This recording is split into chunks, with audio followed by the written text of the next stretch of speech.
So hello everyone, this is a new video and आज basically मैं एक अलग सीरीज़ स्टार्ट करने वाला हूँ। पहले जो सीरीज़ था हमारा HTML का, उसको तो हमने बखूबी देखा, ठीक है। उसमें थोड़ा सा कभी कभार दिक्कतें आए, कुछ लेट्स हुआ, कुछ ऐसे टाइम गैप हो गया। लेकिन ये जो CSS का सीरीज़ अब मैं करने वाला हूँ, इसमें कभी भी गैप नहीं होगा। एवरी डे मतलब कि आपको वीडियो मिलता रहेगा एवरी डे, ठीक है। एंड एवरीडे हमारा जो वीडियो होगा वो लगभग शाम या फिर रात को 8 या 9 बजे तक आ जाएगा, ठीक है। इवनिंग से लेकर रात 9 बजे तक आ जाएगा। तो आप इसको कंटिन्यू कर सकते हैं। और हमारा जो CSS का कंप्लीट CSS का जो स्ट्रक्चर है उसको आप समझ सकते हैं। इसमें मैं क्या कर रहा हूँ कि CSS का जितने भी प्रॉपर्टीज़ हैं उनको थोड़ा सा अच्छे से क्लियरली मतलब कि एक्सप्लेन करना ट्राई करने के लिए ट्राई करूँगा, और वन बाय वन ट्राई करूँगा, ठीक है। तो काइंड ऑफ उस तरीके से हम जाएंगे आगे। तो पहले हम CSS के बारे में कुछ समझते हैं। और समझने के लिए मैं क्या करता हूँ कि मैं मान लीजिए मैं आपके लिए नोटपैड ओपन कर दे रहा हूँ, क्योंकि अभी तो मेरे पास कुछ ऐसे राइटिंग स्ट्रक्चर नहीं है। तो देखते हैं आगे अगर हो सकता है तो, ठीक है। तो CSS करके हम चीज़ों को समझेंगे। CSS क्या होता है? कास्केडिंग स्टाइल शीट होता है, ठीक है। जब भी आप HTML में कोई डिज़ाइन बनाते हैं या फिर HTML में कोई स्केलेटन बनाते हैं, CSS क्या करता है कि उसमें थोड़ा सा और डिज़ाइन स्ट्रक्चर को ऐड करता है। मान लीजिए कि आपने कोई टेक्स्ट बॉक्स बनाया या फिर आपने कोई टेक्स्ट लिखा, तो उस टेक्स्ट का जो फॉन्ट का स्टाइल होगा, कलर का होगा, शैडो होगा, किस तरीके से कलर वहाँ पर मतलब कि इंग्रेडिएंट किया जाएगा। तो इस तरीके से CSS क्या करता है कि डिज़ाइन, प्योरली डिज़ाइन के लिए मतलब कि बना हुआ है, ठीक है। CSS का जो लेटेस्ट वर्जन है वो बेसिकली CSS 3 है, जो कि हम समझेंगे one by one, step by step हम उसको समझेंगे, ठीक है। CSS यूज़ करने का सबसे मतलब कि पहला चीज़ यही है कि CSS फ्रंट एंड का एक पार्ट है, फ्रंट एंड डिज़ाइन का एक पार्ट है CSS, ठीक है।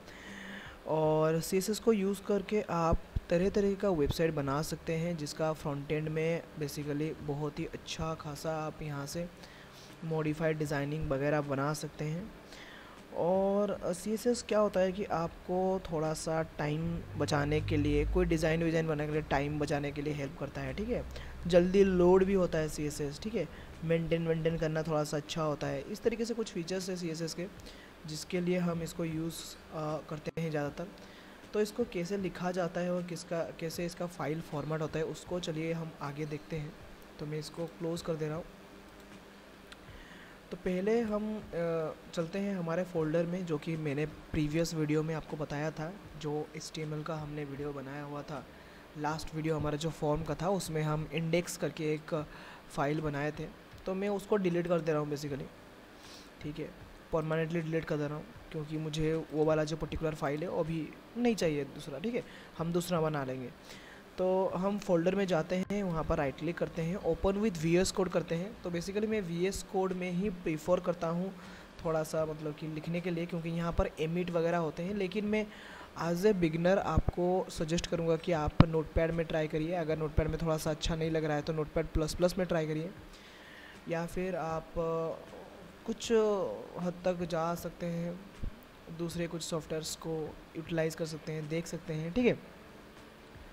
और जब आप कंफर्टेबल हो जाएं कोड के साथ, आपको पता चले कि मतलब कि हाँ इस तरीके से काम होता है, इस तरीके से हम कर सकते हैं, तब आप VS कोड को आ सकते हैं। VS कोड बेसिकली बहुत ही इजी स्ट्रक्चर है, प्लेटफॉर्म है, जहाँ पर आप अच्छे से कोड मतलब कि प्रोग्रामिंग कर सकते हैं। बहुत सारे प्रोग्रामिंग को ये सपोर्ट करता है।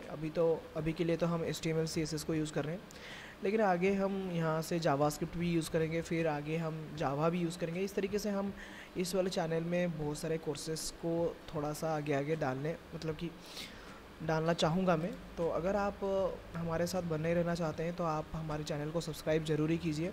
और बस उसी के साथ हम आगे चलते हैं। तो यहाँ पर मैं एक HTML फाइल पहले तो बना रहा हूँ। यहाँ पर लिख रहा हूँ मैं index.html। अब मैंने आपको पहले भी बताया हुआ था कि कैसे फ़ाइल बनाते हैं करके सब कुछ, ठीक है। और यहाँ पर हमको सब कुछ लिखना है। तो पहले तो मैं HTML का जो सिनारियो है उसको लिख दे रहा हूँ बाय यूजिंग एमिट। तो ये हमारा HTML का पूरा स्केलेटन आ चुका है। डॉक्यूमेंट में ना लिख के उसको मैं लिख दूंगा, फॉर एग्जांपल वेब पेज लिख दूंगा, ठीक है। एंड इसमें हम यूज़ करेंगे थोड़ा सा CSS। तो CSS यूज़ करने से पहले मैं यहाँ पर कुछ div यूज़ कर रहा हूँ, फिर हमारा जो H1 tag and paragraph tag दोनों चीज़ें को मैं यहाँ पर यूज़ कर रहा हूँ। तो मैं यहाँ पर एक कंटेनर लिख रहा हूँ। डॉट कंटेनर लिखने से ऑटोमेटिकली क्लास में कन्वर्ट हो जाएगा, div में कन्वर्ट हो जाएगा था। तो आप इस तरीके से इसको एमिट करके यूज़ कर सकते हैं। और यहाँ पर मैं लिख दूँगा H1 जो कि हमारा हेडिंग होगा। मैं लिख दूँगा यहाँ पर web page design using CSS, ठीक है। और हम चलते हैं बस हमारे पैराग्राफ में, जहाँ पर हम लिखेंगे थोड़ा सा लोरेम टेक्स्ट। और बस इसी के साथ हम इसका जो आउटपुट है उसको लाइव देखेंगे, गो लाइव करके हम जाएंगे। और जाने के बाद हमारा जो आउटपुट होगा वो अभी फायरफॉक्स में हमें दिखाई देगा और हम उसी के साथ आगे बढ़ेंगे। तो थोड़ा सा वेट कर लेते हैं, क्योंकि मेरा जो कंप्यूटर सिस्टम है, मतलब कि लैपटॉप है, वो बहुत ही फास्ट है, इसीलिए थोड़ा सा आपको इंतज़ार करना पड़ेगा। कभी कभार सुपर फास्ट है इसीलिए। और बस तो ये आ गया आपका पूरा का पूरा सिनेरियो, जहाँ हमने ऊपर में एक हेडिंग लिखा हुआ है और नीचे बस कुछ नहीं, बस नॉर्मल एक लोरेम टेक्स्ट लिखेंगे, मतलब कि लिखे हैं, ठीक है। तो अभी समझते हैं CSS में क्या क्या किया जा सकता है। तो पहले तो आप समझिए कि CSS का जो टाइप्स होता है वो बेसिकली 3 टाइप्स होता है। CSS बेसिकली 3 प्रकार के होते हैं, kind of inline CSS, internal CSS and external CSS। तो इनलाइन एंड जो इंटरनल होते हैं वो बेसिकली HTML पेज में ही रहते हैं, इनलाइन भी HTML भी।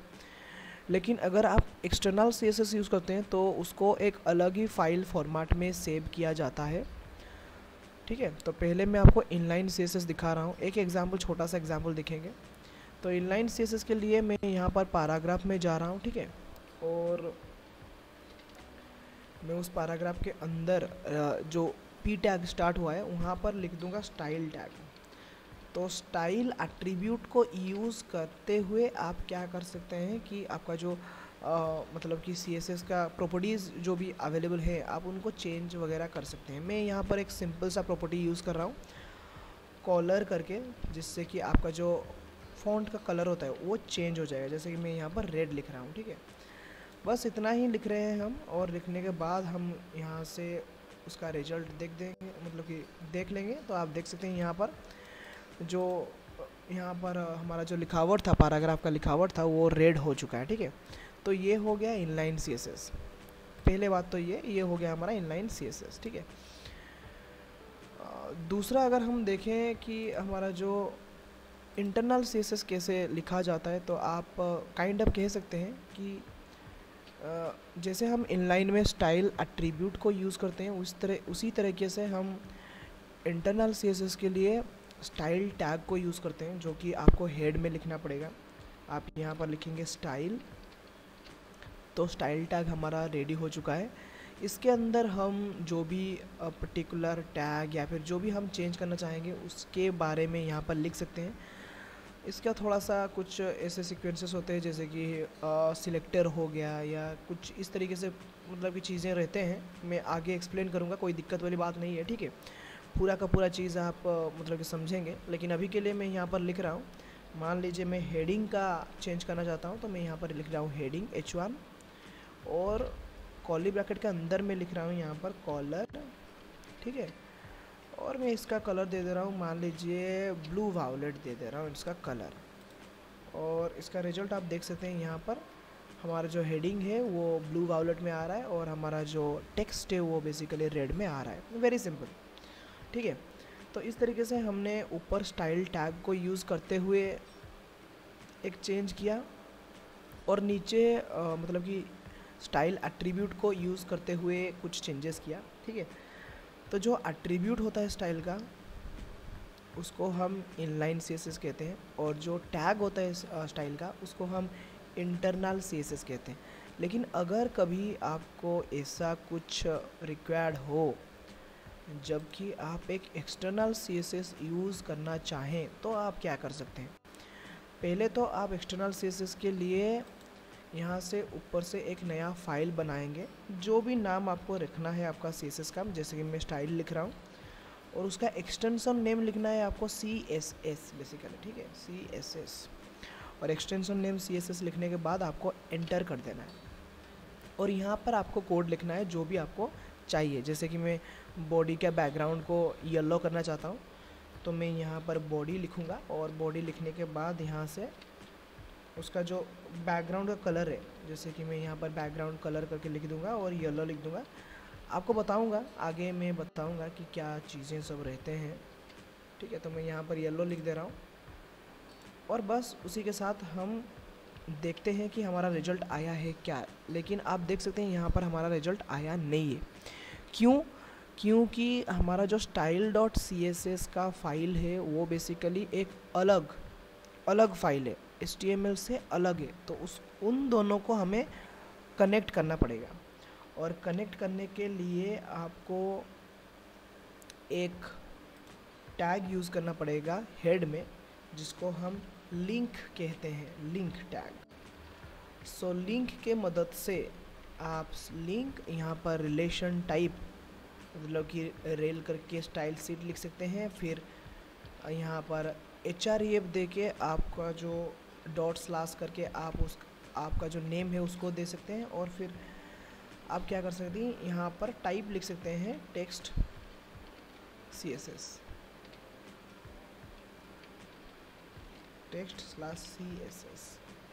बस इतना लिखने से आपका जो स्टाइल सीट हो गया है वो कनेक्ट हो चुका है। देखते हैं, चलिए। तो आप देख सकते हैं अभी हमारे बॉडी में बैकग्राउंड में येलो कलर आ रहा है, ठीक है। तो इन 3 तरीके से बेसिकली हमारा जो CSS होता है उसको इम्प्लीमेंट किया जाता है। मैंने बहुत ही बेसिक लेवल में आपको समझाया, बहुत ही बेसिक लेवल में। आप चाहे तो वीडियो को फिर से दोबारा स्टार्ट कर सकते हैं और फिर से देख सकते हैं कैसे इसको लिखा जाता है। सिंपली 3 चीज़ें आपको याद रखना है।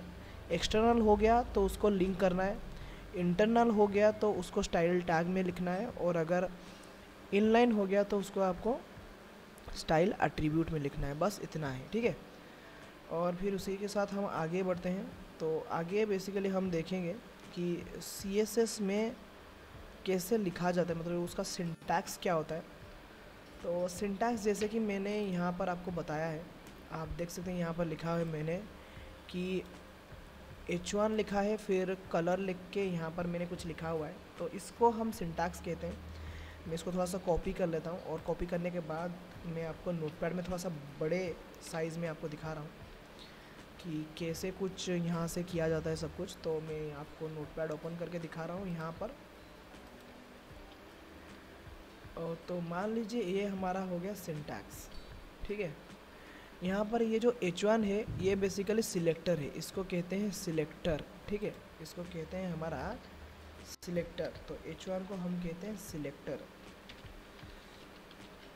सिलेक्टर का मतलब कि कौन से पर्टिकुलर फेज या फिर कहाँ पर आप चेंज करना चाहते हैं, किस एलिमेंट में, किस जगह में आप चेंज करना चाहते हैं, उसको सिलेक्टर कहते हैं।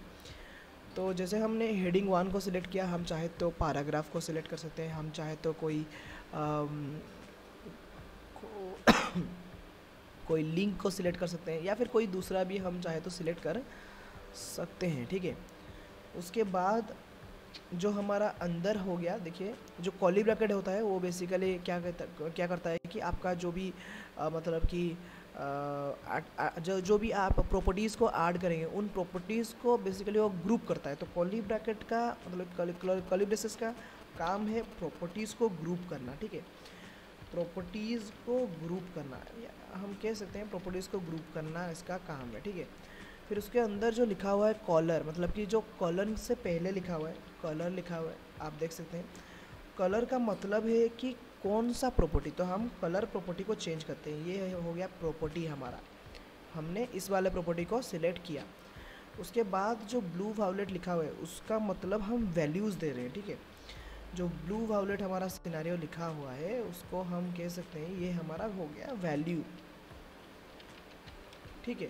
और इस तरीके से आप सिलेक्टर, प्रॉपर्टीज़ ग्रुप, फिर आपका जो प्रॉपर्टी हो गया, फिर वैल्यू हो गया, इनको थोड़ा सा अच्छे से सीक्वेंस करके आप लिख सकते हैं। इसको थोड़ा सा डिज़ाइन में भी लिखा जा सकता है, जैसे मान लीजिए मैं इसको एंटर कर दिया और मैं इसको भी एंटर कर दिया और इसको थोड़ा सा टैप कर दिया, तो लिखावट में कोई चेंजेस नहीं आया, काम वही है, स्टार्ट होगा एंड होगा वही है, लेकिन उसके अंदर बस हमने थोड़ा सा अच्छे मतलब कि अच्छा दिखने के लिए इसको थोड़ा सा इस तरीके से लिख दिया, तो कोई दिक्कत वाली बात तो वैसे भी नहीं है, ठीक है। तो ये हो गया हमारा सिंटैक्स, जो कि CSS में आपको जानना ही होता है, ठीक है। और सिंटैक्स जानने के बाद अभी आप मतलब कि आगे बढ़ सकते हैं with the concept of selector, कि कितने तरीके से सिलेक्टर होते हैं, क्या क्या कैसे सिलेक्ट किया जा सकता है, ऐसे ही कुछ, ठीक है। तो पहला जो सिलेक्टर हो गया उसको हम यूनिवर्सल सिलेक्टर कहते हैं। यूनिवर्सल सिलेक्टर के लिए आपको स्टार यूज़ करना पड़ता है बेसिकली। जब भी कभी आप स्टार यूज़ करते हैं, जैसे मान लीजिए मैंने अभी यहाँ पर स्टार यूज़ किया, आप देख सकते हैं यहाँ पर मैं स्टार यूज़ कर रहा हूँ, और स्टार के अंदर में अगर कुछ चेंजेस करूँ तो वो सारे के सारे चीज़ में चेंज हो जाएगा। जैसे मान लीजिए मैं अभी फ़ॉन्ट का जो स्टाइल है, फ़ॉन्ट फैमिली करके उसको चेंज करते हैं, मैं अभी के लिए मैं चेंज कर दे रहा हूँ, बाद में आपको बता दूंगा, मैं उसको एरियल कर दे रहा हूँ, ठीक है। तो अभी आप देख सकते हैं कि उसका जो फ़ॉन्ट स्टाइल है वो चेंज होके एरियल हो चुका है, पहले क्या था और अभी क्या हो गया, ठीक है। देख सकते हैं आप कि पहले यहाँ पर कालिब्री था और अभी यहाँ पर एरियल है। अगर मैं चाहूँ तो इसको टाइम्स न्यू रोमान लिख सकता हूँ, टाइम्स न्यू रोमान, ठीक है।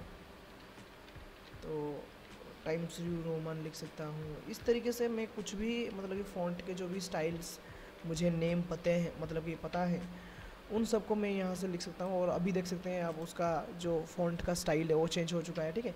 तो इस तरीके से हम स्टार को यूज़ करते हैं। स्टार करने से क्या होता है कि आपके पेज में जो भी कुछ डिज़ाइन होगा, कोई पैराग्राफ हो गया, कोई हेडिंग हो गया, कोई लिस्ट हो गया, कोई लिंक हो गया, कुछ भी हो गया, ठीक है। स्टार का मतलब यूनिवर्सल, मतलब कि सारे के सारे एलिमेंट को वो सिलेक्ट कर देगा और सिलेक्ट करने के बाद उसको जो भी आप प्रॉपर्टी यहाँ पर आसान करेंगे वो प्रॉपर्टी उससे मतलब कि रिफ्लिकेट हो जाएगा, ठीक है, आपको दिखाई देगा। तो वेरी सिंपल है।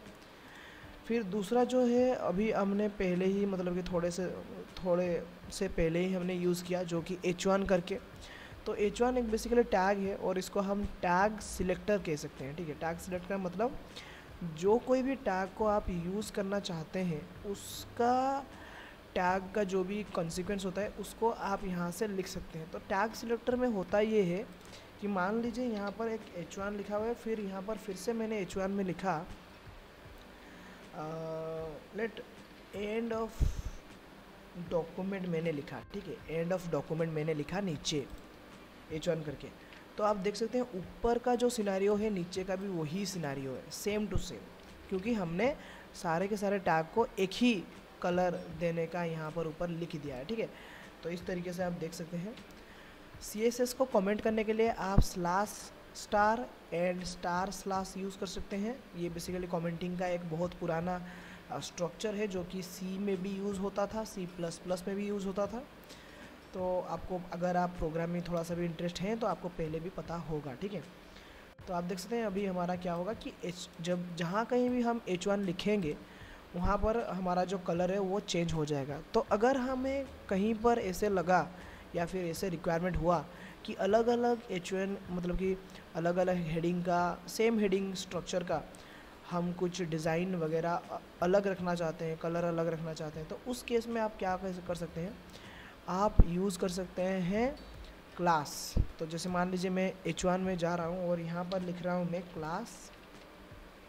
क्लास सिलेक्टर को मैं यूज़ कर रहा हूँ और एक क्लास नेम दे रहा हूँ, जैसे मैं यहाँ पर दे रहा हूँ, मान लीजिए ये हो गया मेरा हेडिंग, ठीक है।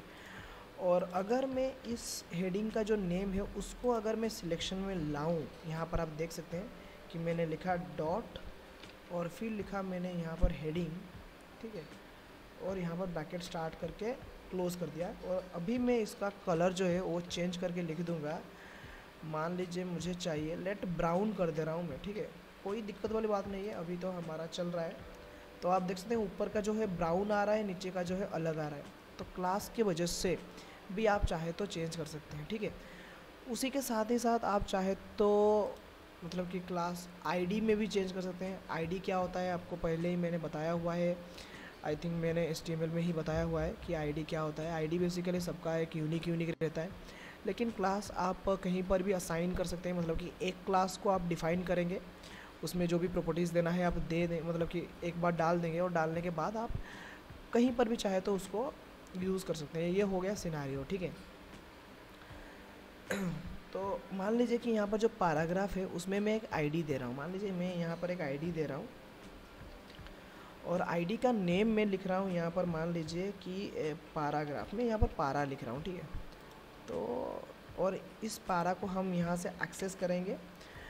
एक्सेस करने के लिए, आईडी को एक्सेस करने के लिए हाच यूज़ किया जाता है। तो हाच लिख के आपको आपका नेम लिखना है और लिखने के बाद कर्ली ब्रैकेट से आपको यूज़ करना है। मैं यहाँ पर कलर लिख रहा हूँ और कलर मान लीजिए मैं अभी ब्लैक कर रहा हूँ और चलिए देखते हैं होता है या नहीं। तो देख सकते हैं यहाँ पर कि कोई भी रिफ्लेक्शन नहीं आया, कोई भी रेप्लिकेशन नहीं आया। क्यों? क्योंकि उस पर्टिकुलर पैराग्राफ में इनलाइन CSS दिया गया है, ठीक है। तो ये आप माइंड में रखिए कि जो इनलाइन CSS होता है वो सबसे स्ट्रॉन्ग होता है। मतलब कि जो भी, अगर आप एक्सटर्नल CSS दे चुके हैं या फिर इंटरनल CSS दे चुके हैं, कोई फ़र्क नहीं पड़ता।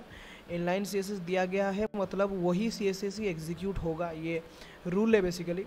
तो सबसे ज़्यादा प्रायोरिटी रहता है हमारा इनलाइन CSS को, फिर उसके बाद प्रायोरिटी रहता है हमारा जो इंटरनल CSS को, और उसके बाद एट द एंड हम कह सकते हैं प्रायोरिटी रहता है एक्सटर्नल CSS का। तो इस तरीके से CSS जो भी आप लिखेंगे, जो भी कोड लिखेंगे आप, उसका एक सीक्वेंसेस क्रिएट हो जाएगा, ठीक है। तो ये हो गया कुछ सिनेरियो, जैसे कि आप क्लास की मदद से कर चुके हैं, आईडी की मदद से कर चुके हैं, ठीक है।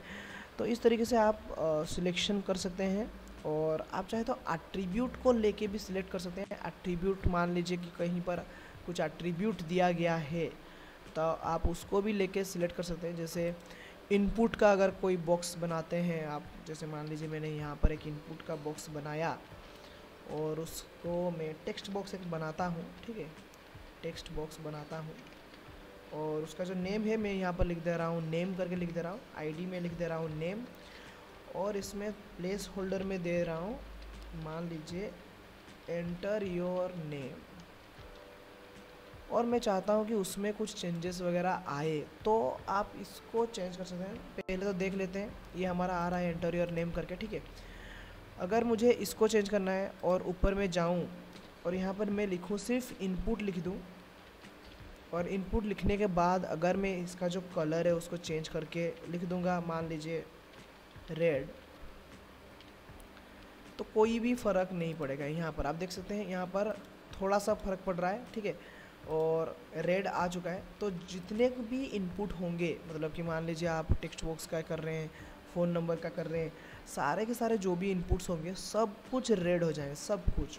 मान लीजिए कि मैं इनपुट टाइप बटन कर रहा हूँ, ठीक है, और वो भी कुछ सारे के सारे चीज़ों को यहाँ से देख सकते हैं आप।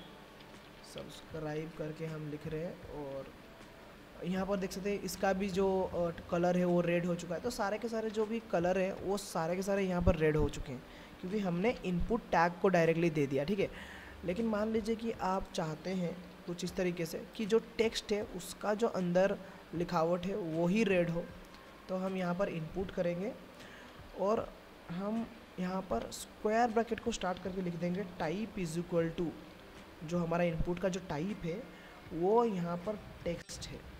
तो जो भी इनपुट टाइप हमारा टेक्स्ट है उसको ही आप सिलेक्ट करिए और उसका ही नेम जो है आप चेंज करिए रेड में। और देख सकते हैं यहाँ पर रेड आ रहा है, सिर्फ हमारे टेक्स्ट बॉक्स में, हमारे बटन में रेड नहीं आ रहा है, ठीक है। तो इस तरीके से आप चाहे तो एट्रीब्यूट को लेके भी सिलेक्शन कर सकते हैं। तो इस तरीके से कुछ सिलेक्टर रहते हैं जिन सिलेक्टर को लेके आप काम कर सकते हैं। आप चाहे तो मल्टीपल सिलेक्शन कर सकते हैं बाय पुटिंग कॉमा और स्पेस दे के आप कर सकते हैं। कॉमा देके भी आप कर सकते हैं। मान लीजिए 2-3 आईडीज़ हैं या फिर 2-3 क्लास हैं या फिर 2-3 पैराग्राफ है तो आप कॉमा यूज़ कर सकते हैं, जैसे कि H1 फिर P फिर S2 S3 जो भी हो गया, कॉमा देके आप यूज़ कर सकते हैं। उसको आप थोड़ा सा देख लीजिएगा। एंड इस तरीके से हम क्या करते हैं कि हमारे जो CSS का प्रॉपर्टीज़ है उसको हम यूज़ करते हैं, मतलब कि यूटिलाइज़ करते हैं, ठीक है। फिर उसके बाद हम चलते हैं बेसिकली हमारे आगे, मतलब अगला पड़ाव हम चलते हैं कि CSS में और क्या क्या चीज़ें रहते हैं। तो कुछ बेसिक्स जो CSS के प्रॉपर्टीज़ हैं, मैं आज हम उसके बारे में बात करेंगे। तो जो सबसे पहला है आ गया वो बेसिकली कलर हो गया। यहाँ पर आप कलर देख सकते हैं। VS कोड में क्या होता है कि VS कोड में अगर आप इस कलर में क्लिक करते हैं तो ये क्या करता है, आपको एक कलर पिकर दे देता है, और जहाँ से आप कोई भी कलर आपके हिसाब से आप चूज़ करके यहाँ से दे सकते हैं। थोड़ा सा इंटरेस्टिंग हो गया, ठीक है। लेकिन जैसे मान लीजिए मैं बैकग्राउंड में क्लिक कर रहा हूँ और इसका जो सिनेरियो है मैं उसको चेंज कर रहा हूँ। इस तरीके से देख सकते हैं आप, बहुत ही तरह तरह का जो कलर इनपुटिंग फॉर्मेट होता है, जो कि हेक्साडेसिमल मुझे थोड़ा सा अच्छा लगता है, तो इसीलिए मैं हेक्साडेसिमल दे रहा हूँ। एंड आपका चाहे तो आपके हिसाब से कुछ भी दे सकते हैं, कोई दिक्कत वाली बात नहीं है, ठीक है। मैं येलो को थोड़ा सा बहुत ही फीका कर दे रहा हूँ, और अभी आप देख सकते हैं बैकग्राउंड थोड़ा सा फीका फीका सा आ रहा है, ठीक है। तो आप चाहे तो इस तरीके से कर सकते हैं, या फिर आप कॉलर का जो हेक्सा कोड होता है, या फिर जो RGB को परसेंटेज होता है, या फिर जो RGBA का परसेंटेज होता है, या फिर आप कुछ भी इस तरीके से फॉर्मेट्स को यूज़ करके या फिर नेम लिख के कलर को चेंज कर सकते हैं। और मैं आपको रिकमेंड करूँगा, अगर आप कुछ अच्छे खासे कलर ढूंढना चाहते हैं तो आप यहाँ से जाके हेक्सा कलर लाइब्रेरी करके सर्च कर सकते हैं, ठीक है। या फिर आप कॉलर लीप करके यूज़ कर सकते हैं। कॉलर लीप करके एक वेबसाइट है, कॉलर लीप करके, जो कि काइंड ऑफ बहुत अच्छे अच्छे मतलब कि कलर सीक्वेंसेस को दिखाता है। तो आप उस वेबसाइट को रिकमेंड मैं करूँगा कि अगर आपको कलर को चूज़ करना है तो आप कलर लीप को जाए, और वहाँ पर आप देख सकते हैं कलर लीप, कलर लीप।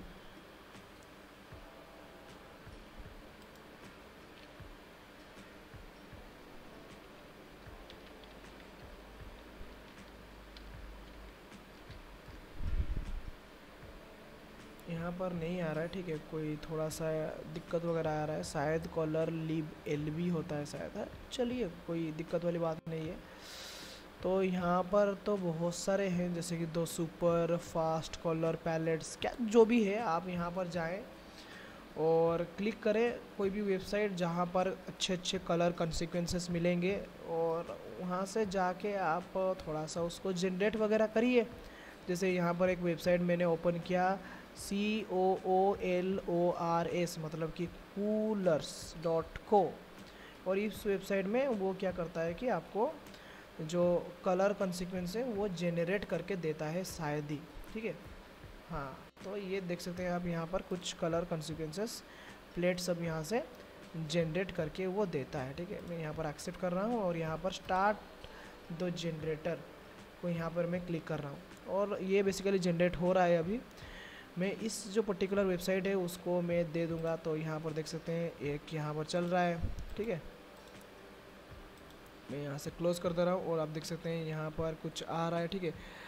फिर हम चाहे तो इसको दोबारा से इसको रिफ़्रेश कर सकते हैं, और रिफ़्रेश करने के बाद ये फिर से चेंज हो जाएगा, आई थिंक, जो कि होना भी चाहिए, राइट, एब्सोल्युटली राइट, ठीक है।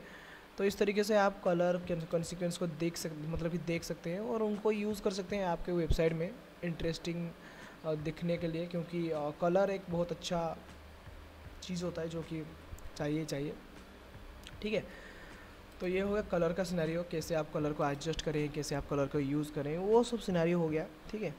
फिर कलर के बाद हम चलते हैं बैकग्राउंड। तो बैकग्राउंड एक प्रॉपर्टी है जिसको हम ज़्यादातर यूज़ करते हैं। जैसे मान लीजिए यहाँ पर अभी मैंने बैकग्राउंड कलर यूज़ किया हुआ है, तो इसीलिए मेरा बॉडी का जो बैकग्राउंड कलर है वो आ रहा है।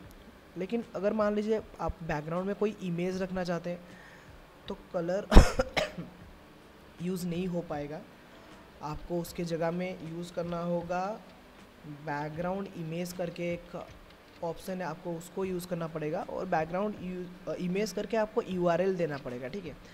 URL में आप कोई भी इमेज दे सकते हैं। जैसे मान लीजिए मैं गूगल में जा रहा हूँ और कोई इमेज यहाँ से ला रहा हूँ, जैसे मान लीजिए ग्रेडियंट बैकग्राउंड करके मैं यहाँ पर एक बैकग्राउंड ग्रेडियंट करके एक सर्च कर रहा हूँ गूगल में, और कोई सा भी एक इमेज यहाँ से मैं सिलेक्ट कर दूँगा, ठीक है। तो देख सकते हैं हम इमेज में चलते हैं और इमेज के सेक्शन से कोई भी एक इमेज जो कि हमें अच्छा लगे हम उसको उठा लेंगे यहाँ से। मान लीजिए कि मुझे ये वाला जो है वो अच्छा लग रहा है, तो यहाँ पर मैं क्लिक कर रहा हूँ और क्लिक करने के बाद आपको सिंपली करना है कि नहीं, ये थोड़ा सा बहुत ही हल्का फुल्का सा आ रहा है, ठीक है। तो यहाँ से हम क्लिक करते हैं, थोड़ा सा अच्छा खासा क्वालिटी में इमेज को लेते हैं और इसको राइट क्लिक करके आपको करना क्या है कि इसका जो कॉपी इमेज लिंक होता है उस लिंक को आपको कॉपी कर देना है और आपका जो प्रोग्राम है उसमें आपको पेस्ट कर देना है, यूआरएल के अंदर आपको पेस्ट कर देना है, ठीक है। ये हो गया हमारा पेस्ट। कभी कभार बड़ा हो सकता है, छोटा हो सकता है, कुछ भी हो सकता है, तो कोई दिक्कत वाली बात नहीं है, थोड़ा सा वेट करिए। और आप देख सकते हैं यहाँ पर हमारा जो बैकग्राउंड है वो आ रहा है, ठीक है। नहीं, अभी नहीं आ रहा है, तो हम कॉपी इमेज लिंक करते हैं। थोड़ा सा लोड नहीं हुआ था शायद, इसीलिए इस तरीके से दिक्कत आया।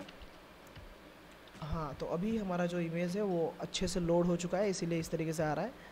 और आप देख सकते हैं हमारा जो वेब पेज है उसका बैकग्राउंड ऐसे सेट हो चुका है, ठीक है। तो इस तरीके से बैकग्राउंड में इमेज रखा जाता है। जो बैकग्राउंड रिपीट का जो सिनेरियो है आप उसको चाहे तो चेंज कर सकते हैं। जैसे बैकग्राउंड में अगर कोई इमेज, छोटा सा आप इमेज रखते हैं, जैसे हमने अभी थोड़ी देर पहले ही रखा था एक छोटा सा इमेज, तो आप उसको भी चाहे तो चेंज चांज कर सकते हैं, ठीक है। आप बैकग्राउंड का जो पोजीशन होता है उसको भी चेंज कर सकते हैं। जैसे मान लीजिए आप बैकग्राउंड में चलते हैं और बैकग्राउंड में देख सकते हैं आप बैकग्राउंड में बहुत सारे प्रॉपर्टीज़ हैं, क्लिप हो गया, साइज़ हो गया। आप चाहे तो बैकग्राउंड में साइज जाते हैं और यहाँ पर आप कर देंगे क्या कि कवर कर देंगे। बेसिकली कवर करने से क्या होता है कि आपका जो बैकग्राउंड होता है वो कंप्लीट आ जाएगा।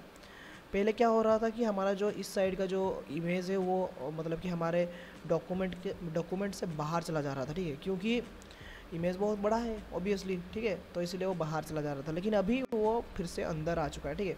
तो इस तरीके से आप कह सकते हैं साइज़ को आप मेंटेन कर सकते हैं। आप चाहे तो बैकग्राउंड पोजीशन को मेंटेन कर सकते हैं, मतलब कि किस तरीके से आए, कहाँ से आए, टॉप से, सेंटर से, बॉटम से। और देख सकते हैं यहाँ पर एक रिपीट हो रहा है, ठीक है, यहाँ पर नीचे एक रिपीट हो रहा है, तो हम रिपीट को ऑफ़ कर देंगे। जैसे मैंने बताया कि बैकग्राउंड रिपीट करके एक ऑप्शन है जिसको आप चाहे तो रिपीट का वो ऑफ़ कर सकते हैं, नो रिपीट कर सकते हैं। जैसे कि उसका जो रिपीट स्ट्रक्चर है वो नहीं होगा। नीचे अभी हमारा रिपीट नहीं हो रहा है, यहाँ पर क्या हो रहा है कि गैप आ जा रहा है, ठीक है। हमारा इमेज इतना आ रहा है, हमारा नीचे गैप आ जा रहा है, ठीक है। तो इस तरीके से हो सकता है सिनेरियो। तो पोजीशन हो गया या फिर रिपीट हो गया, आप इनको यूज़ कर सकते हैं। ये बेसिकली बैकग्राउंड के प्रॉपर्टीज़ हैं।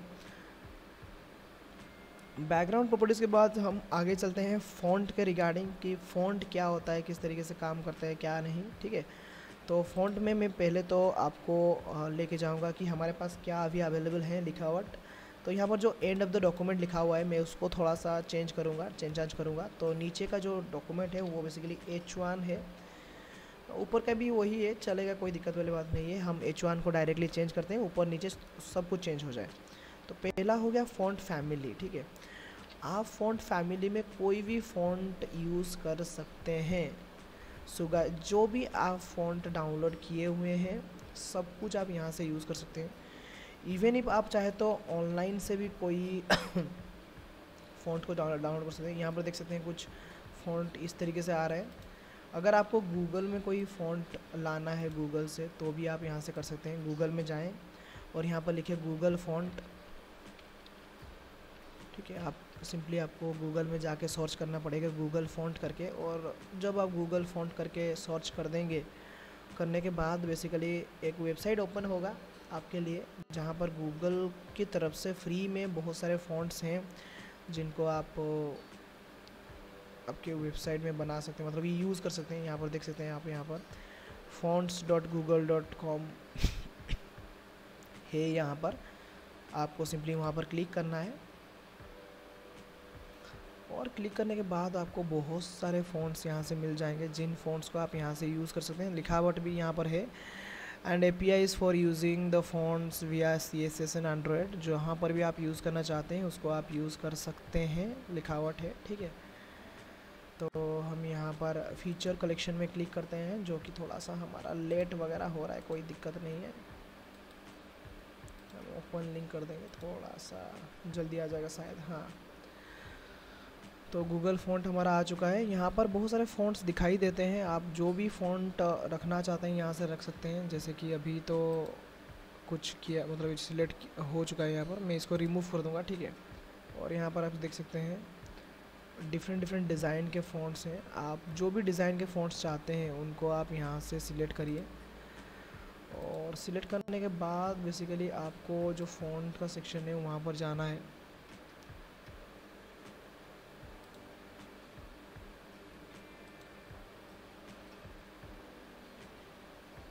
लेट मी जस्ट, थोड़ा सा क्लिक ज़्यादा हो गया, ठीक है। मेरा जो इंटरनेट है थोड़ा सा स्पीड चल रहा है ज़्यादा, आई थिंक इसीलिए मुझे नहीं आ रहा है। तो देख सकते हैं यहाँ पर बहुत सारे तरह तरह के फ़ॉन्ट्स हैं जिनको आप यूज़ कर सकते हैं, यूटिलाइज़ कर सकते हैं। यहाँ पर एक है डिग्निटी करके कुछ है, फिर यहाँ पर नीचे कुछ इस तरीके से लिखावट है। मान लीजिए ये वाला जो फ़ॉन्ट है, रूबिक का जो फ़ॉन्ट है, मैं उसको यूज़ करना चाहूँगा। तो पहले तो मुझे उस पर्टिकुलर फ़ॉन्ट में करना होगा क्लिक, ठीक है। और क्लिक करने के बाद आप इसको डाउनलोड मत करिए, क्योंकि डाउनलोड करने से आपका जो लोकल है वहीं में रह जाएगा, लेकिन हमें डाउनलोड करना नहीं है, ठीक है। हमको करना क्या है कि यहाँ पर सिलेक्ट रेगुलर का सिनारियो को क्लिक कर देना, और क्लिक करने के बाद ऊपर में जो एक ऑप्शन दिखाई दे रहा है व्यू सिलेक्टेड फैमिलीज़ का, उसमें क्लिक करना है। और यहाँ पर नीचे आप देख सकते हैं कि CSS के लिए आप क्या यूज़ करें, यहाँ पर लिखा है, मतलब कि लिखावट आ रहा है। तो हम यहाँ पर इंपोर्ट का जो URL है इसको कॉपी कर देंगे यहाँ से, और कॉपी करने के बाद उसको हम पेस्ट कर देंगे हमारे कोड एडिटर में ऊपर, सारे के सारे टैग के ऊपर हम इसको पेस्ट कर देंगे। इस तरीके से इंपोर्ट हो गया है हमारा अभी। और जो भी हम फ़ॉन्ट यूज़ करना चाहते हैं उस फ़ॉन्ट को हम यहाँ से कॉपी करके, फ़ॉन्ट फैमिली को यहाँ से कॉपी करते हैं और यहाँ पर पेस्ट करते हैं।